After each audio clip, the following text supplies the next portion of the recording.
এটা একটা forest bungalow. এই কটেজটাতে আমরা কাল বিকেল থেকে আছি।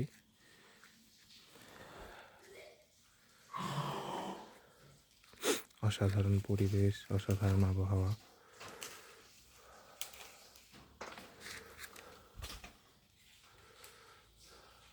শিশির পড়ছে, ঠান্ডাও প্রচণ্ড।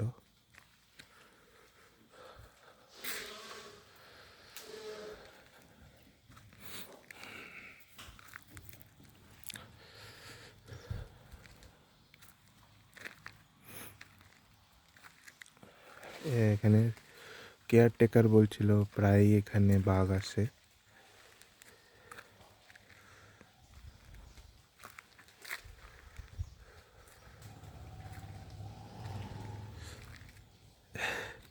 কাল থেকে কোনো ফোনে নেটওয়ার্ক নেই, কোনোভাবে কোথাও বাইরে কোনো যোগাযোগ করার উপায় নেই, ওয়াইফাইও নেই।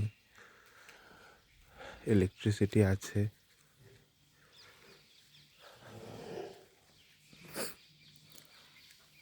সামনে একটা নদী আছে। কাল এখানে ঢোকার পথে আমরা গেছিলাম, আমরা তিনজনে মিলে এখানে এসেছি। আমি, আমার বন্ধু অভ্রদীপ আর আরেকজন বন্ধু ত্রুশাল। সে নদীর জলের ছলছল ছলছল শব্দটা খুব ভালো লাগছিল।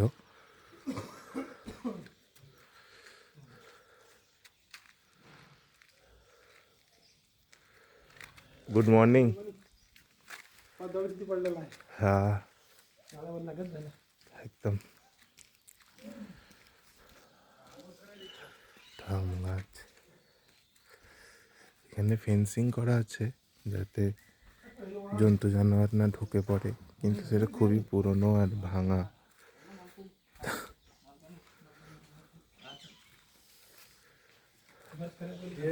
जनरेटर थोडस चालू करून पाहून बरं मोटर चालू होते की होते ना आता तर आवाज आला ते आले ते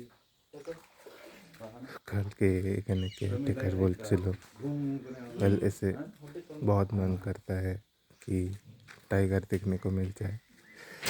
वो बोल रहा था एक बार दिख गया ना तो बाद में कभी देखने का मन नहीं करेगा। बात उन्होंने सही बोला है।